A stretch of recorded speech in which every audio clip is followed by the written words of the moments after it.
Hey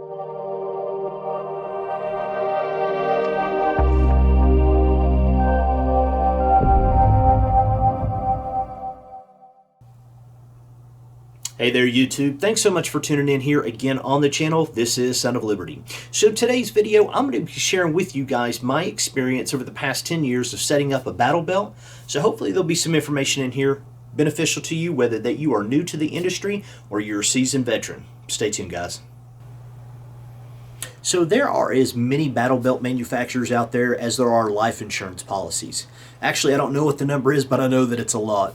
So hopefully some of this information will help you kind of shorten that time frame that you spend on determining which belt is going to work best for you, at least when it comes to ordering. All right, so let's talk about that now. Over the years, I have spent a lot of time ordering the wrong sizes, okay?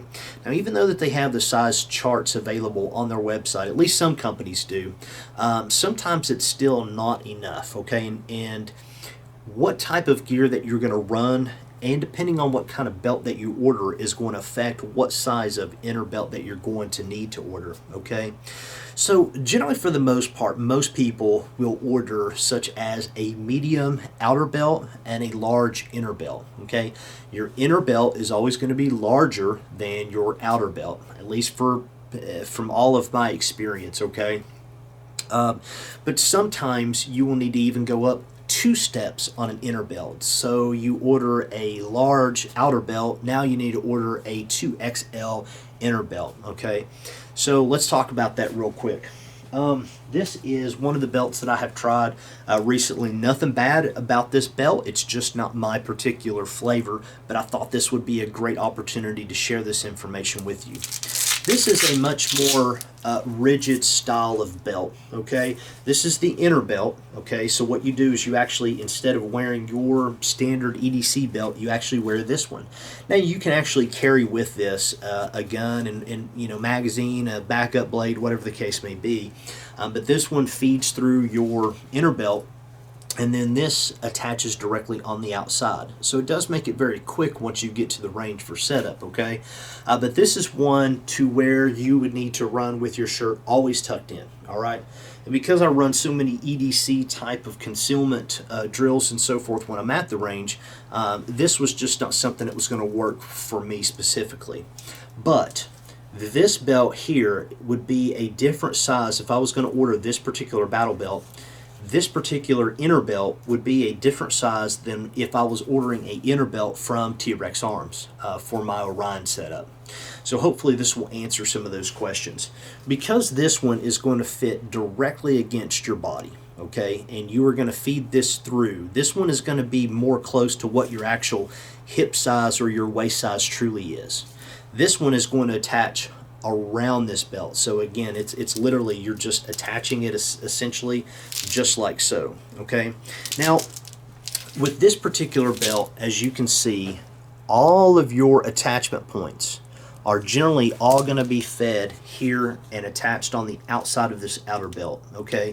So there's not going to be an instance where you're going to have to run your inner belt through an actual holster or something to that effect, okay? So your sizing charts are going to be different with a particular setup like this. Again, you're going to order more of an inner belt that's going to be closer to your actual waist size, okay, with this particular setup, all right? So let me adjust the camera and then I'm going to show you the actual battle belt that I've got set up, and we'll kind of talk about the differences. So as you can see that I've got a different battle belt here on than the one that I just showed you recently, okay? Obviously, just by looking at it, you can tell it's very different, all right?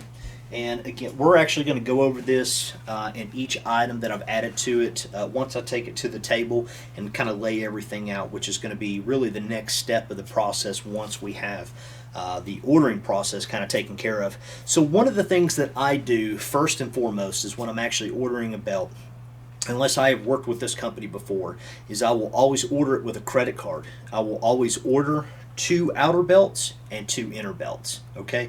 And the reason I do this is because it gives me, I know that when that package comes in, I'm going to get the exact setup that I want, and then I can take the other items and I can either send those back, or I can either sell them on the secondary market and save somebody else some time Generally, when it comes to these things, there can be a wait. Sometimes it's as much as a few weeks to a few months, okay, depending on the company. So that is just something that I've started to do, and I'm really glad that I've done that when I ordered the Orion belt, because what happened is the outer belt that I thought that I needed, once I actually had everything set up, once I actually put the holster on, I could not get the holster exactly where I wanted it because of how these spaces or these blocks, as I whatever they are, these sections of this belt, because of the layout of that, I could not get the holster exactly where I wanted it, and because of that, it was very uncomfortable for me to actually draw the gun, and that was a no-go for me. All right, I talk about this here in the next section. This is just something I'm not willing to compromise. So I went to the next size of outer belt, and then I started playing with the two inner belts. Okay, so I believe that when I ordered these, I ordered I want to think a large outer belt is what I went with, and a 2X inner belt possibly. I've looked for the actual size here on them, and I couldn't find it. But as you can see here, I've got some loose nylon webbing here of the inner belt. This is just what I had extra once I kind of fed everything through the actual belt itself. But if you happen to get one and it's too long, obviously you can cut it and you can just singe the ends with a lighter, so it's not a big deal. I just happen to tuck it in case I ever decided to, maybe sell it to somebody else because I'm going to get something different. All right. But your inner belt will be affected, its size will be affected on the type of items that you're going to be putting on the outside of the belt. Even though we're going to kind of talk about this here in just a second, let me kind of adjust the camera and show you very quickly a prime example. So for example, my actual holster, you guys can see the nylon webbing, how it is fed through the outside of the outer belt. It is fed through the outside of this holster and then back into the outer belt itself. Okay, the more of the material, the inner belt, that you have to do this with because of the items that you're attaching is going to affect the length of it. Okay, so that's just something to keep in mind. When you are ordering a belt such as this one, let me kind of clear that up. On the opposite side, this one may be a little bit harder to tell, but you guys can see this actual type of material here. You can see that it's closed off, right? So in order for me to gain access to the actual inside belt, two things I can do. Either I can just cut this whole section out, or I can just cut a slit in the top and on the bottom, which is what I done here. Okay, so I kept the inside material there, and I just cut two slits, one in the top, one in the bottom, and that was enabled me to feed this magazine carrier through that particular area. Okay, so obviously that's not going to add that much length to the belt, but it is adding some, so those are things that you need to keep in mind. What I've done here on this particular section is I ran the belt outside the actual section itself, and I was able to attach both magazine carriers here within that same slot, so that worked out great for me. Again, these are things that you just need to keep in mind when you're actually ordering and sizing your actual belt. Okay, so now let's go ahead and take the belt to the actual tabletop, because this is the next section where I talk about layout, and this is what I recommend anybody to do. Once you've determined the belt that you want, you've determined the sizes that you're going to purchase, right? You've got the belt in hand, now it's time to actually get everything set up. So let's take it to the tabletop. One of the things that I recommend once you get your belt is, again, to bring it to a flat surface, lay the belt out. You can go ahead and put your internal belt inside of the outer belt. That's fine if that's the type of battle belt that you run, all right, or have chosen. And then what I suggest is to kind of start laying out the items, or the pieces of your puzzle, as I like to call it, laying those pieces of puzzle out across the belt, either on the belt, whatever the case may be, below it, above it, it doesn't matter. But just to kind of give you a general idea of where these things are going to be placed at, okay? Unfortunately, this process may take you a few times to actually nail it down, and that's okay. Unfortunately, that's just part of it. But hopefully, this will help shorten that time frame that you spend here messing with your belt. All right. So there may be some compromising that takes place during your belt setup. Now, here's what I mean by that. For me, guys, the number one thing that I am not willing to compromise at all is the placement of my gun holster, okay? Period. This must be comfortable for me, and it must be in an area that's not going to impede with, if I go to from a kneeling position, a prone position, whatever the case may be, it can't interfere with that. All right, so this is something that I'm not willing to compromise, and it must fit exactly where I need it to on my hip every single time. All right, so what I recommend is, again, once you've got your inner belt fed through your outer belt, is to kind of pick a place where you think your holster needs to go. Now, for me, it was pretty simple. I knew that I didn't want it in the very first slot. Okay, so I went to slot number 2.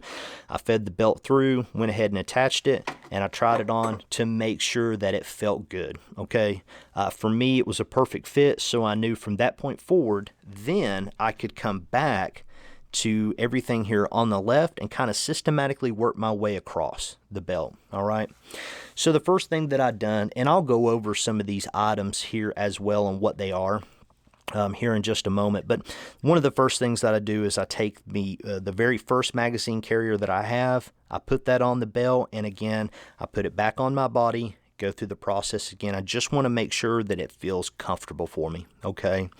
And then, of course, then I go to the next one and so forth and so on. Now, when it comes to the area here in the middle, you can see that I've got a cat tourniquet, I've got a first aid kit, as well as a drop pouch, right? These are things that I didn't know exactly the identical place, but I knew a general area. These are things that I can swap back and forth and so forth, but again, I was just kind of playing with some things to see what felt best for me. All right.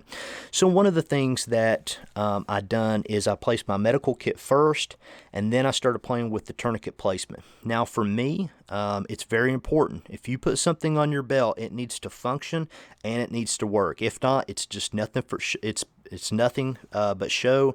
And when it comes to medical, this is something that you can't mess around with. All right, obviously, because somebody's life could be held in the balance, so to speak. So if you'll notice, this tourniquet holder is very close to my IFAK, okay? And so obviously I needed to make sure that it was going to work in the placement that it was. And one thing to keep in mind, we are not square, we are round. So as you put this belt on, there is going to be some roundness that will take place, which is going to free up some space in between the Kydex holder as well as the IFAK, okay? Now, this, for me, very lucky, is a very flexible type material, so I can actually access and deploy this from the left side or from the right side. It doesn't matter. I have been able to deploy it several times from both sides, okay? I'm also able to deploy the tourniquet from my left hand as well as my right hand, so that was something important as well, all right? So let me take you guys through what I've got here. The only one that I do not remember is the very first Kydex magazine holder that I've got. I actually got this from a friend of mine, and I honestly have no idea who makes it. But going on to the next one, we have a Guncraft pistol magazine carrier. This one, I believe, is one of the older G-code Kydex holsters. Next is we have a 110 gear tourniquet holder, and I'll put a link down to all this stuff down below in my video description. Next, we have a Blue Force Gear micro trauma kit. I've actually got a review of this on my channel as well. I'll include a link down below. Next, we have a Blue Force Gear dump pouch, which is super lightweight. I really like it. And then this is the mid-drop UBL with a Guncraft holster. And this is a T-Rex Arms leg loop or leg holster, leg strap, whatever the case, whatever you want to call it. So that's what I've got, and then I've got a set of pig tactical gloves that I'm just starting to try out. Now, so far I like them, but the inner belt and the outer belt is also T-Rex Arms, and so that's kind of just the breakdown of this. Also, too, before we go on to the next section, let's talk about the other side. This is one of the reasons I really like this belt, is because of the inside of it. Now, G-Code has pretty much the same thing. It's a very tacky type feeling material. I think it's called Sure Grip. It's very soft, it's very pliable, it's very comfortable, okay? You are going to sweat more in the wintertime on this, but I really like it, and I've tried out several belts, and I keep coming back to this one. So I've just decided I'm just going to stay with it just because of how comfortable it is for me. All right. So anyway, guys, let's go ahead and put the belt back on, and let's do a quick rundown of the battle belt once we've got everything set up. Guys, real quick before we move to the table, one of the things that I want to mention here very quickly, when it comes to sizing, to make sure, once you actually get your belt in the mail, to kind of make sure that you've got the right setup. You want this part of the belt, your outer belt, to actually come around your actual hips, okay? If you think about hugging somebody and you want to hold on to that person, right, you're going to need your arms to be around that person. It's very similar to a belt. The belt needs to come around and hug around the actual hip bones itself in order to be able to disperse that weight more evenly. The further the outer belt comes back around the hip, you are going to lose the efficiency of that dispersion of weight, okay, greatly. You're going to put too much strain, if you will, pulling back with the inner belt, and that's not what the inner belt is designed to do, okay? So those are just things to keep in mind. So as kind of like a rule of thumb, when it comes to sizing the actual belt, I've kind of pulled the belt down here just a little bit so you guys can see where the outer belt stops and begins, okay? The distance from here to here is almost the length from where my wrist starts to the end of my pinky. So if I actually lay my hand here, my wrist is here, my pinky is there, which is where that belt actually lines. So again, just a rule of thumb, if you wanted to actually measure that length, and kind of use that as a measuring system, if you will, for trying to find out what outer belt that you need.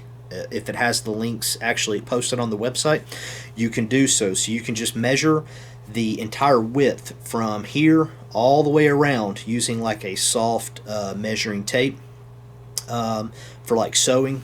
And then what you can do is subtract the length from here to here, and that should give you the entire length of your outer belt. So that's just a kind of like a rule of thumb to determine if you have the right size of outer belt.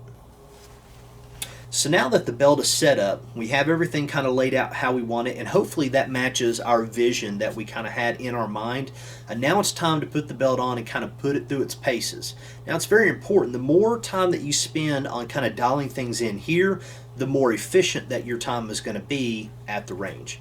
Now, unless you're one of the lucky ones and you have your own private range, that's going to be very important because you want to make your time at the range as efficient as possible, okay? So I'm going to adjust the camera here, and we're going to talk about the actual setup itself. More than likely, I'm going to probably cut the top of my head off, which is fine. So anyway, guys, so one of the things that I wanted to kind of reiterate on that I didn't really get a chance to kind of talk about just in the last section here when I was on the tabletop is when I talk about ordering a holster that is really kind of like a multi-functioning holster, okay? Or it will function with multiple guns, okay? Now, if you've been following my channel, you guys know that I'm a huge Glock guy. This is the Generation 3 Glock 34 that I'm currently running. If you really like this stipple job, I've actually got a full review of the guy that done this. I've been working with him for several years. Gadsden Gunworks. So if you guys want to check out more of his stuff, again, I'll post a link to a review down below. But I want one that will work with multiple guns because I don't know what I'm going to be working with at that particular time. So for example, I may not be working with the 34 that day. I might be actually running this particular setup, okay? Now, if you like this particular style of stippling, I've got some additional information on my Instagram page, and this is from Pollinger Firearms. He does a phenomenal job, but for example, I might be running a comp that day and I'm working on my RMR skills because I suck at RMR right now. So I'm working on that. This will actually fit with that platform as well, all right? So very multifunctional. But even then, let's say I am not going to be working on either one of these guns. Maybe I'm going to be working on training, right? This particular platform gives me the ability to kind of change things out with the flashlight. So this is a good option. This is just one of those cheap Blackhawk trainers. Maybe I am teaching somebody about line of sight, shooting from behind cover. This is one of those things where they may need to actually look directly at me, and so this is going to be a safe training option. However, everything still fits. Or if I'm actually going to be here at home, or I'm going to be working on some other type of training, then I have my SIRT pistol. All right. If you guys are interested in learning more about this, I've got a full review of this on my channel, as well as a discount code that will save you 10% off your entire order. I absolutely love these things for training purposes. This also fits this holster. Okay. So anyway, just wanted to point that out. And I'm also using a, it is a leg, it's basically just a leg strap from T-Rex Arms as well. He said, I think they're like $5 or $7. They're not very expensive at all. But this is absolutely worth it. Reason being is because that if I need to make minor adjustments, it's like a stretchable material, so it will move a little bit with me and kind of keep it in place. But also too, if I'm in a position to where either I'm shooting from behind cover, now I've went either prone or I'm from a kneeling position, this will stretch with me. Or if I'm inside of a vehicle shooting and I go to sit in the car, this is also going to give me some flexible movement. Okay, so one of the benefits that I really think these are absolutely worth the money. Okay, so with that being said, guys, let me switch back over here to my 34. All right, so one of the things that I want to focus on first is, again, we've already set it up first, but once we've got everything kind of laid out, we just want to make sure that everything is still where it needs to be, nothing has moved, and my draw is very efficient from the draw to presentation as well as to reholster. Okay, if you guys will notice from here, my shoulder's not bound up, I'm not reaching for the gun. Okay, it's very smooth and efficient, but if you take a line and draw from my shoulder, that line will connect to my wrist, and the wrist will connect to my actual foot. Okay, so everything is actually very linear, all right, to presentation. All right, once we've got that determined, now we want to focus on the actual magazine side itself. So we want to kind of go through things and make sure that we can reach all of our magazines. And depending on what you're running, you may have to do some reaching. All right, obviously if you've got 2 AR magazines here, that's going to push that pistol mag all the way back here. All right, but again, it's that process. You just have to kind of do your fine tuning here. So one of the things that I want to go ahead and do is go ahead and draw the gun from presentation, and just make sure that from a reload everything is very smooth. I don't have any hang-ups or hiccups, and everything kind of flows. Okay, again, that is going to be something that you're going to have to kind of fine-tune, but that's just something that I will do to kind of go through and just make sure everything is good. From there, we need to focus on the back to make sure that we can reach everything that we need to. All right, so I can reach my my tourniquet from here, left hand or right hand. I can also deploy my the center of my IFAK as well, left-handed or right-handed. Okay, so again, those are just some of the considerations that you guys need to keep in mind when it comes to setting up your battle belt. Alright guys, and that is going to be a wrap here on the video review today of battle belt setup tips and tricks. I hope that there was at least some information that was beneficial to you guys. I do know that this is an accumulation of my knowledge that I've gained over several years of running battle belts. And it may not be beneficial to you guys if you guys are ordering something that doesn't really pertain to these two types of belts that I mentioned in the video today. However, if it was beneficial to you guys, I do encourage you to leave that information down below. Maybe there are some tips and tricks that you have learned over the years yourself that could benefit other people. Again, this channel is not a one-directional type of channel. This is something that can create a pathway of information for other new shooters that are learning about this information on their own. Okay, so with that being said, guys, as I mentioned before, there's going to be several links in the video description down below, not only to the items that we talked about that I have set up on my battle belt, but also too some reviews that I've done over the years of some of the products that we mentioned. So with that being said, guys, I want to thank you all for your continued support here on this channel. I'm a small channel, and just I love interacting with you guys and continue to grow. So with that being said, guys, as always, until that next video, take care, be safe.